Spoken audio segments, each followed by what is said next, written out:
လူသားသမိုင်းမှာဘယ်သူနဲ့မှမတူအောင်လူသားပေါင်းများစွာနဲ့မျက်နှာချင်းဆက်စကားပြောခဲ့ဖူးသူပ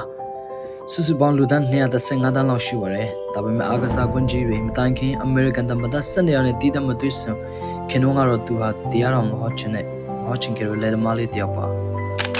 ရမီရီပေတော်တဲ့ချင်းကလကနောက်ကမှာပါဖြစ်ခဲ့တယ်လေဒါကတော့ဘီလီဂရမ်ရဲ့အစစ်မှန်ဆုံးဘဝဆက်ကြောင်းပဲဖြစ်ပါတယ်1918ခုနှစ်မြောက်ကာရိုလိုင်းနာပြည်ချလော့ချ်မြို့ပင်ပန်းစီးမှုတွေကြောင့်ဝေဖလာခဲ့ပါတယ်ခင်ဗျားတို့ထင်တယ်လို့သူဟာငယ်ငယ်ကလေးကသူ့ရဲ့စင်တရားမဟုတ်ပါဘူးဘေ့စ်ဘောကစားတာကောင်းအမြမောင်းတာနဲ့ကောင်းမလေးတွေကိုလိုက်ငေးရတာဝါသနာပါသူပါဖះကြောင့်တဲ့ရတင်းဆက်ကောင်းတယ်လို့တော့သူတင်ခဲ့တာပါအဲ့ဒီမျိုးတွေကိုပြောင်းလဲပေးလိုက်တာကတော့နေလက်တရားဟောစီမော်ဒခိုင်ဟမ်ပါပဲတဲ့ဘီလီယံသူတရားပွဲကိုရှိုးပွဲတစ်ခုကြည့်တယ်လို့တွားကြည့်ခဲ့တာပါဒါပေမဲ့အဲ့ဒီညမှာတော့အဲ့ဒီရှိုးပွဲကသူ့ဘောကိုပြန်ပြင်စေတဲ့မှန်တစ်ချက်ဖြစ်လာခဲ့ပါတယ်ဘီလီယံယုံကြည်သူထိုင်ခုံတန်းစီကိုရှော့သွားပြီးသူ့ဘောကိုဖျက်လိုက်ခင်အနာလိုက်ပါတယ်မိုးကြုပ်တဲ့လူကန်စားချမျိုးသူမရခဲ့ပါဘူးသူစတဲ့နမိတ်တူလည်းသူမမြင်ခဲ့ပါဘူးသူပြောတာကတော့ငါတရှင်သွားတယ်လို့ခံစားလိုက်ရတယ်ဒါဟာဆူညံဘလောရိုက်မဲ့သူ့ဘောကိနိုင်တဲ့စီပြီးစစ်မှန်တဲ့အဆက်ပြုချင်မှာပဲဒါပေမဲ့1949ခုနှစ်မှာဝီလျံရဲ့လောင်ဝမ်းဆောင်တဲ့ကုလုံးပြစီသွားနိုင်မဲ့အချက်တဲ့ခုနှစ်ရဆန်ရပါတယ် Charles Chamberlain ကသူ့ကိုဆင်ခေါ်လိုက်ပါတယ် Chamberlain ကပြောတယ်ဘီလီမေဂန်250လောက်ခင်းတော့ကြောက်နေပြီကွာစမ်းစာတွေကလူတားတိုင်းတိကျမှန်နေဆိုတော့မင်းမယုံတင်တော့ဘူးဘီလီတောင်းလို့တွားခဲ့ပါတယ်သူကသူညံပြန်နေတယ်လို့ခံစားလိုက်ရတယ်ကယ်လီဖိုးနီးယားက Forest Song တောင်တွေကိုတည်တဲ့ထင်လန်းရှော့တွားခဲ့ပါတယ်တင်ငုတ်တူလေးတစ်ခုပေါ်မှာကျန်းစုပ်ကိုတင်လိုက်တယ်တန်တရားစိတ်တွေနဲ့သူထွေးတပ်ပုံနေခဲ့ရပါတယ်နောက်ဆုံးမှာတော့သူပြောလိုက်တယ်ဖျားလိုက်ခင်ဒီစောက်ကမှန်ကန်ကျွန်တော်တတ်တယ်မပြောနိုင်ပါဘူးဒါပေမဲ့ယုံကြည်ချက်နဲ့ပဲဒီစောက်ကိုကျွန်တော်လိုက်ခံပါရမယ်အဲ့ဒီလိုဝန်ကလာချင်းကကြောက်စရာကောင်းတော့ကြီးမားတဲ့တကူတစ်ခုကိုပုံပေးလိုက်လို့ဖြစ်သွားပါတယ်ရက်တတဲ့ပအနေငယ်ချာ Los Angeles မြို့ Canvas Cathedral ကိုခေါ်တဲ့ဒေဂျီတဲမှာပါမူလက3ပတ်ပဲလို့ဖို့စီစဉ်ထားပေမဲ့ရှစ်ပတ်တိတိချသွားပါတယ် Hollywood မင်းသားမင်းသမီးတွေလာကြတယ်လူစုကိုင်းစတာတွေလာကြတယ်ပြီးတော့အရာအလုံးကိုပြောင်းလဲစေခဲ့တဲ့အခိုင်အတန့်ရောက်လာပါတယ်မီဒီယာတဲ့ထေဂျီဝီလျံ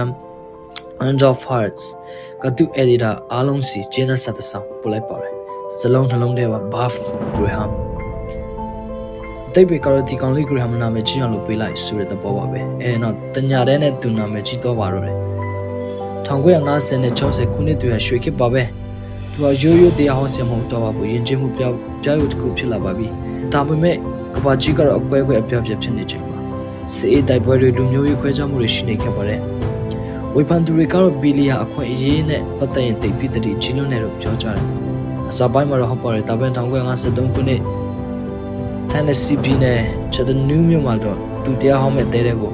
ဝင်လာတဲ့အချိန်မှာလူဖြူနဲ့လူမဲခွဲခြားတဲ့ဂျိုးဒန်နဲ့မြင်လိုက်ရတယ်ဝက်စီစင်တို့ကဒီဂျိုးတွေကိုဖြုတ်လို့မရဘူးသူပြောတဲ့အခါဘီလီကသူ့ပေါင်းမပြောပါဘူးသူကိုယ်တိုင်အုပ်ဆင်းသွားပြီးအဲ့ဒီခွဲခြားထားတဲ့ဂျိုးဒန်တွေကိုဆွဲဖြုတ်ပစ်လိုက်ပါတယ်သူကပြောတယ်လက်ဝက်ကလည်းမအယောင်ခွဲခြားမှုရှိဘူးတဲ့သူက Martin Luther King Jr. ကို New York ကသူ့စီမံတဲ့မှာစကားပြောပြီးခေါ်ခဲ့ပါတယ်အဲ့ဒီကိကကတာတကယ်ကိုအန်ရများလို့ရတဲ့ခုပါသူကတမတများရဲ့ဆရာခင်လို့လူတီများပါတယ်အာဏာရှိတဲ့သူတွေကိုသူကဝิญဉ်ရေးကနှစ်သိပ်ပေးခဲ့ပါတယ်ဒါပေမဲ့အာဏာနဲ့နှိစက်ချင်းကအန်ရများပါတယ်တမတ Richard Nixon နဲ့ပတ်သက်ခဲ့တာသူ့ရဲ့အကြီးမားဆုံးအောင်တာပါပဲဘီလီကသစ္စာရှိလို့နဲ့တိတ်ပြသစ္စာရှိလို့ခဲ့တယ်ဝါရကေအရှိုးတော်ပုံပေါ်သွားတဲ့အခါအင်ဂျီရိုကအတန်ဖန်တက်ခွေကိုတူကိုယ်နာမထောင်ရခင်ချစ်နစင်ဖက်ကနေတော့ပြောဆိုပေးခဲ့ပါတယ်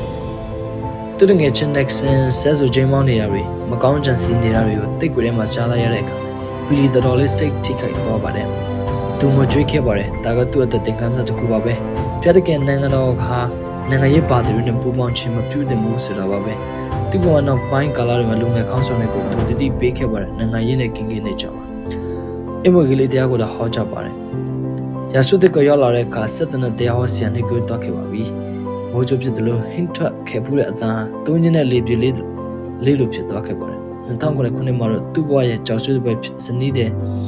Root Samba တွားခဲ့ပါတယ်သူ့ဘဝရဲ့နောက်ဆုံးချိန်ကမြောက် Carolina တောင်တန်းတွေပေါ်မှာပဲကုန်ဆုံးခဲ့ပါတယ်သူစတင်ခဲ့တဲ့နေရာလေးမှာပေါ